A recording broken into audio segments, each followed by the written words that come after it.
ഏത് കോൺടെസ്റ്റിലാണ് പറഞ്ഞത് അദ്ദേഹം എനിക്കറിയില്ല. അദ്ദേഹത്തോട് ചോദിച്ച് മനസ്സിലാക്കാം എന്ത് കോൺടെസ്റ്റിലാണ് പറഞ്ഞത്. അദ്ദേഹം ഏതെങ്കിലും കോൺടെസ്റ്റിലായിരിക്കും പറഞ്ഞിട്ടുണ്ട്. പക്ഷേ കേരളത്തിൻ്റെ റിയാലിറ്റി അറിയുന്ന രീതിയിലുള്ള ഒരു ഇതായിട്ട് എനിക്ക് തോന്നിയിട്ടില്ല. റിയാലിറ്റി എന്നാണ്. ഇപ്പം ഞാൻ ബാങ്കേഴ്സിൻ്റെ മീറ്റിംഗിനാണ് വരുന്നത്. ഇവിടെ കയർ തൊഴിലാളി മേഖലയിൽ വ്യവസായം എവിടെയാണ് വളരുന്നത്? മത്സ്യത്തൊഴിലാളി വ്യവസായം എവിടെയാണ് വളരുന്നത്? കശുവണ്ടി തൊഴിലാളി മേഖലയിലെ വ്യവസായം എന്താണ് സ്ഥിതി? ഇവിടെ സർവ്വതും തകർന്നു കിടക്കുന്ന പരമ്പരാഗത വ്യവസായങ്ങൾ മൊത്തം തകർന്നു കിടക്കാൻ. നമ്മുടെ ഓട്ടോകാസ്റ്റിന്റെ സ്ഥിതി എന്താണ്? KSDPയുടെ സ്ഥിതി എന്താണ്? അവർ രണ്ടും എൻ്റെ അടുത്ത് വന്നിട്ടുണ്ട് റിവൈവൽ പാക്കേജ് കൊടുക്കാനായിട്ട്. അപ്പം നമ്മുടെ നാട്ടിലെ യാഥാർത്ഥ്യം ഇതായിരിക്കെ രക്ഷപ്പെടാൻ വേണ്ടി ഇപ്പൊ ശശി തരൂരിന്റെ പ്രസ്താവനയെ പിടിച്ചിട്ടാണ് കേരള സർക്കാർ നിൽക്കുന്നത്. കഷ്ടമെന്ന് എനിക്ക് പറയാനുള്ളൂ അതിനെക്കുറിച്ച്. അതാ പറഞ്ഞത്, അവര് ഇതിപ്പം യാഥാർത്ഥ്യങ്ങളിൽ നിന്ന് ഒളിച്ചോളാൻ ആ പ്രസ്താവന പിടിച്ചെടുത്തിട്ട് കാര്യമില്ല. യാഥാർത്ഥ്യം ഇതാണ്. കേരളത്തിലെ വ്യവസായ മേഖലയിലെ മുരടിപ്പാണ്. പ്രത്യേകിച്ച് ചെറുകിട പരമ്പരാഗത വ്യവസായ മേഖല. ഞാൻ ഉത്തരം പറയുന്നു. കയർ മേഖലയിൽ ഏത് കയർ തൊഴിലാളിക്ക് പണിയുണ്ട്? വ്യവസായ മന്ത്രി പറയട്ടെ, കയർ തൊഴിലാളിക്ക് പണിയുണ്ടോ, കൂലിയുണ്ടോ? കശുവണ്ടി തൊഴിലാളിക്ക് പണിയുണ്ടോ, കൂലിയുണ്ടോ? മത്സ്യത്തൊഴിലാളിക്ക് പണിയുണ്ടോ, കൂലിയുണ്ടോ?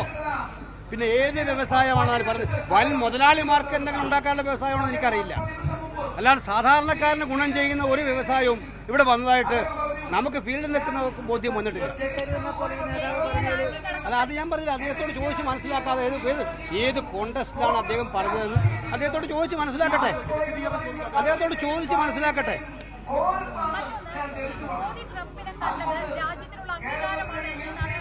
ഞാൻ അക്കാര്യത്തെക്കുറിച്ചൊക്കെ ദേശീയ തലത്തിൽ നമ്മുടെ കമ്മ്യൂണിക്കേഷൻ ഡിപ്പാർട്ട്മെന്റ് പറയും.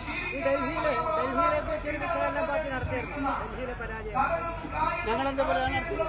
ഞങ്ങൾ കൃത്യമായി നടത്തിയിട്ടുണ്ട് എല്ലാ കാര്യങ്ങളെക്കുറിച്ചും. അല്ല, ഡൽഹിയിൽ പരാജയപ്പെട്ടത് ആം ആദ്മി പാർട്ടിയാണ്. ഞങ്ങൾക്ക് കഴിഞ്ഞ പ്രാവശ്യം കിട്ടിയ വോട്ടും പ്രാവശ്യം കിട്ടിയ വോട്ടും കൂടുതലാണ് ഉണ്ടായിരിക്കുന്നത്.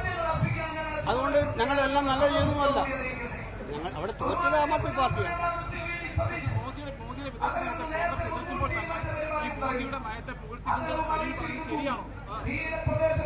അതെ, കോൺഗ്രസും പാർട്ടിയുടേതായ നിലപാടുണ്ട്. ആ നിലപാട് ഉറപ്പിച്ചിട്ടുണ്ട്. അത് വ്യക്തമായിട്ട് പാർട്ടിയുടെ കമ്മ്യൂണിക്കേഷൻ വിങ് വ്യക്തമാക്കിയിട്ടുണ്ട് നിലപാട്. ഇത് പാർട്ടി പരിശോധിക്കും.